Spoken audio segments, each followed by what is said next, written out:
Саламатсыңарбы окуучулар. Биз бүгүнкү сабагыбызды информатика сабагы үчүн 8 класстарга арналган 4 чейректин материалдарын окуп үйрөнүү үчүн видео сабагыбызды баштайбыз.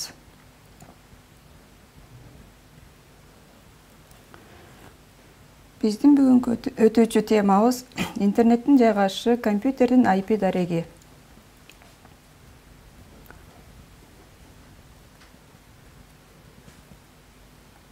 Биз алгач интернет дегенди кандай түшүнөсүңөр жана интернет кандай жайгашат деген суроолорго кайрыла кетсек.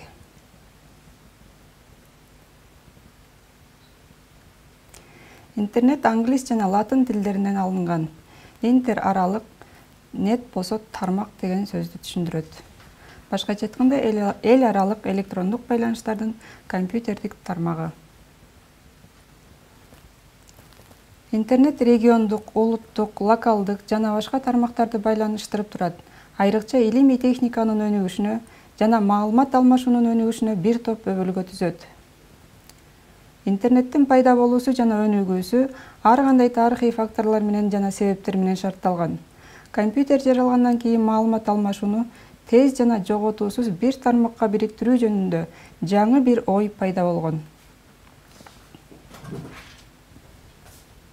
Бул тармактын максаты негизинен компьютердин жаңыча байланышуусу, башкача айтканда бир гана серверге көз каранды болбостон, эм үчүн таптакыр жаңыча байланышуу болгон.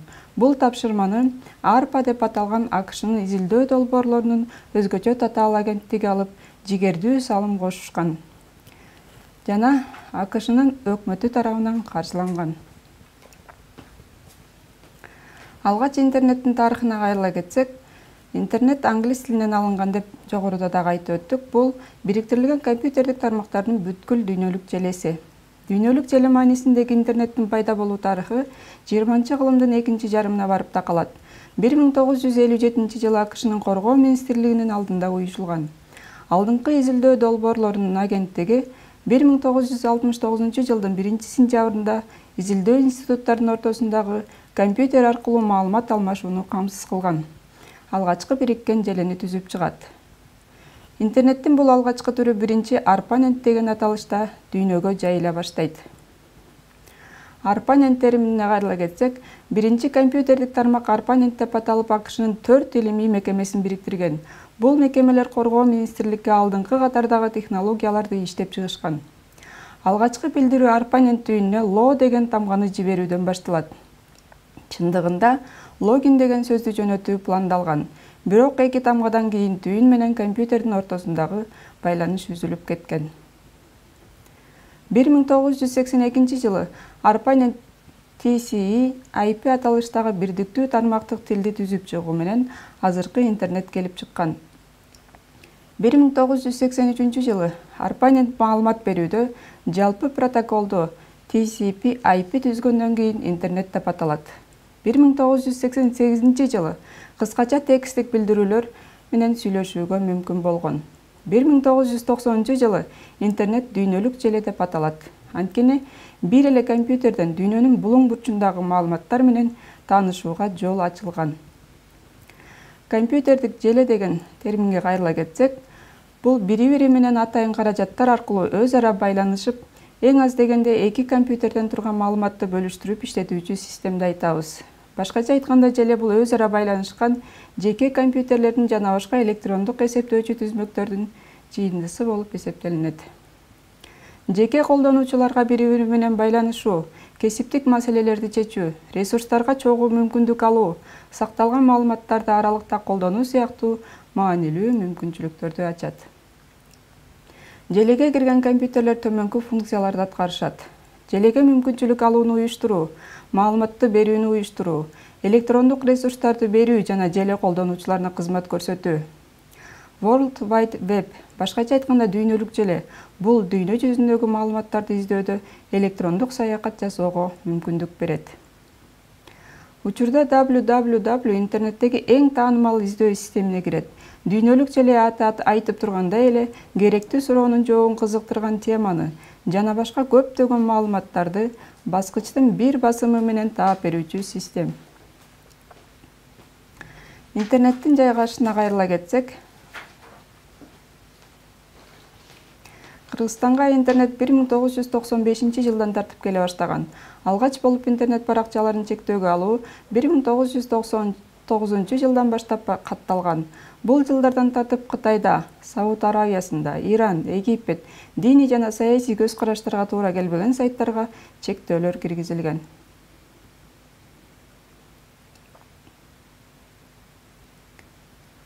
Алгач пайда болгондо коммуникациялык технологиялардын ичинен радио 38 жылдын ичинде, телевидение 13 жылдын ичинде дүйнө боюнча 50 миллион угарман жана көрөрман топтой алса, интернет пайда болгондон кийин 5 жылдын ичинде гана 50 миллион колдонуучусун топтой алды. Демек, интернет дүйнөдөгү эң бат жайылган жана эң оперативдүү маалымат булагына айланды деп айтсак жаңылышпайбыз. IP Direct деген сөздү кандай түшүнөсүңөр?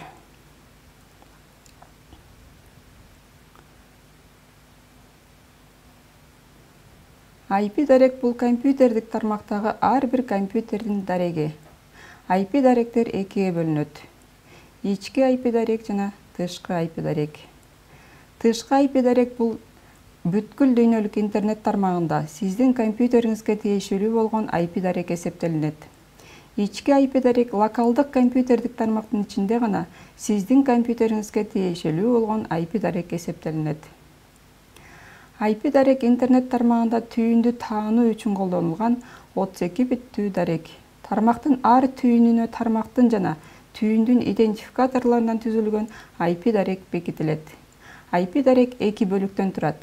Тармактын номери жана түйүндүн номери. IP даректин 4 версиясы өзүнө 32 битти камтыйт. Алар 0-дон 255-ке чейинки сандарды камтыйт. IP дарек 4 бөлүктөн турган номер. Мисалы, 192 чекит, 168 чекит, 0 чекит, 3 түрдө болуп турушат. Ар бир интернетке кошулган компьютер уникалдуу номерге ээ. Башкача айтканда IP дарекке ээ. Локалдык тармактарда колдонулган IP даректер жеке даректерге кирет. Компьютердин IP дарегин төмөндөгүчө элестетсек болот. 195 чекит, 85 чекит, 102 чекит, 14. Бул жерден ар бирине токтоло кете турган болсок, биринчи интернет тармагынын 195 түйүнү. Экинчиси 195 тармак астындагы 85 түйүнү. 85 тармак астындагы 102 түйүнү. Ал эми акыркы болсо, биз иштеп жаткан компьютердин IP дареги болуп эсептелинет. Кызыктуу маалыматтарга кайрыла кете турган болсок, Куба мамлекетинде бүткүл дүйнөлүк желени, же болбосо интернетти бир гана докторлор колдоно алышат. www кыскартылган сөзү англис тилинде World Wide Web деп чечмеленет. Ал эми кыргызча бүткүл дүйнөлүк желе. Биз бүгүнкү сабагыбызды аяктап жатып, силерге өз алдынча тапшырма бере кетели. Интернеттин тарыхы боюнча маалымат таап жазабыз. IP дарек деп эмнени айтабыз? IP даректин кандай түрлөрү бар? IP дарек канча бөлүктөн турат жана кандай? Суроолорго жооп жазабыз. Көңүл бурганыңыздар үчүн чоң рахмат.